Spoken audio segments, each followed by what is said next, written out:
మేము చేయని తప్పుకి మేము జైలుకు వెళ్ళినందుకు కూడా నాకు బాధ లేదు, కానీ మేము చంపాము అని మీడియా ఛానల్లో ప్రచారం చేయడం నాకు చాలా చాలా చాలా బాధ వేసింది. అతని చావులో మా ప్రమేయం లేదని గౌరవ కోర్టు భావించింది కాబట్టే నాకు 19 రోజుల్లో బెయిల్ వచ్చింది. సబ్సిక్వెంట్లీ 1 నెలలో మా అందరికీ బెయిల్ వచ్చింది. మేము ఫారెన్లో లక్షల జీతాలు వదులుకొని రాజకీయాల్లోకి వచ్చింది ప్రజలకు సేవ చేయడానికి, కానీ మనుషుల ప్రాణాలను తీయడానికైతే కాదు. అలాంటి మనస్తత్వం మాది కాదు. ఈ కేసులో మాకు ఎలాంటి సంబంధం లేదని గౌరవ కోర్టులో మేము నిరూపించుకొని క్లీన్ చీట్తో తప్పకుండా ఈ కేసు నుండి బయటకు వస్తాం.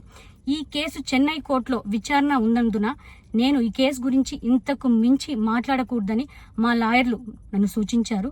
మేము ఏ తప్పు చేయలేదు, నిజాలు ఆ దేవదేవుడికి శివయ్యకి తెలుసు.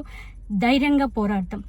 నేను జనసేన పార్టీ అధినేత శ్రీ పవన్ కళ్యాణ్ గారిని కలవడానికి ట్రై చేస్తున్నాను కాబట్టి ఇన్ని రోజులు మీడియా ముందుకు రాలేదు. మేము ప్రస్తుతం చెన్నైలో ఉన్నాము. త్వరలో నా పైన జరిగిన కుట్రకు సంబంధించిన వీడియోలతో ఆధారాలతో మీడియా ముందుకు వస్తానని తెలియజేస్తున్నాను.